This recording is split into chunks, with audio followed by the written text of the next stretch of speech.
So on your first mock test, you only got one serious fault, and it was on progress.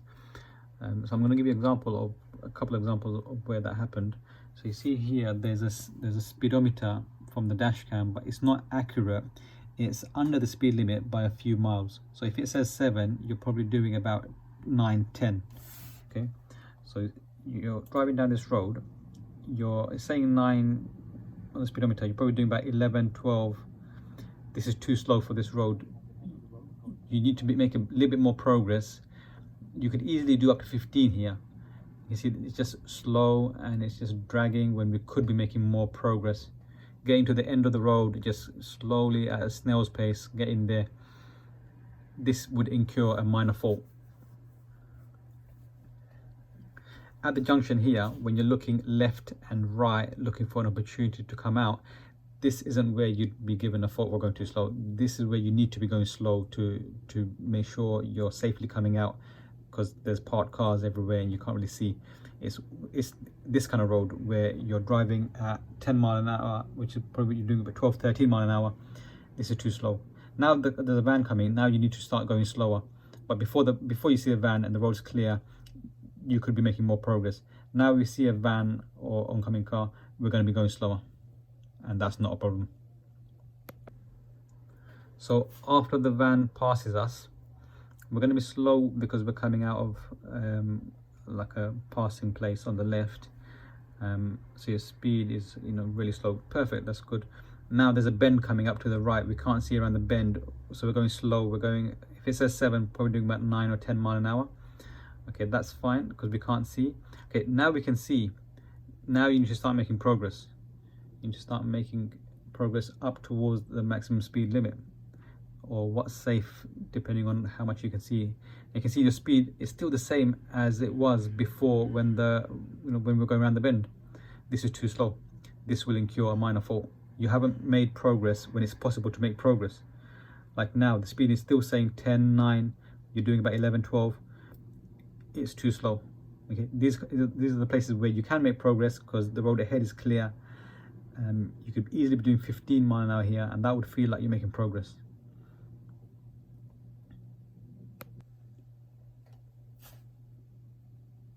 Okay, so on that same road,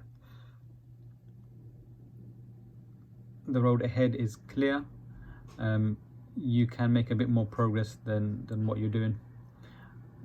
And then as we get towards the end of the road, there's less parked cars now. So on your left, there's no parked cars here. Your view of the pavement is perfect. There's no progress. Your speed is still quite slow.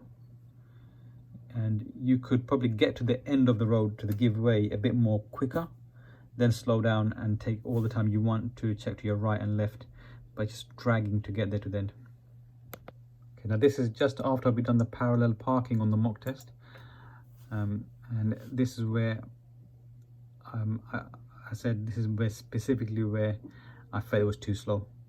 And it was just the last straw that broke the camel's back. This road, completely clear on the left, there's no parked cars, there's no need to be driving 12, 13 miles an hour. It's just too slow. You've got to make more progress here.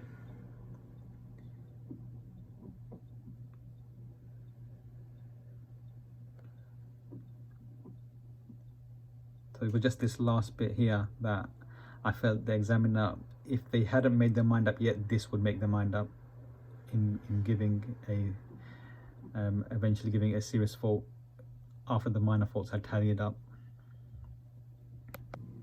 Now on the second mock test, there was only one serious fault at the zebra crossing, and this is where it happened. Just look at these people here. So the old man with the bag, he just turned looking at you, ready to cross. It's debatable, but possibly it'd be a serious fault. So if I just rewind it, you can see they're not going to cross, but that guy's quite close to the zebra crossing.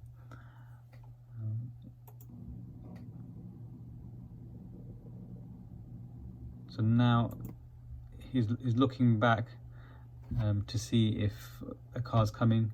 and we should see him and start slowing down and just stopping here.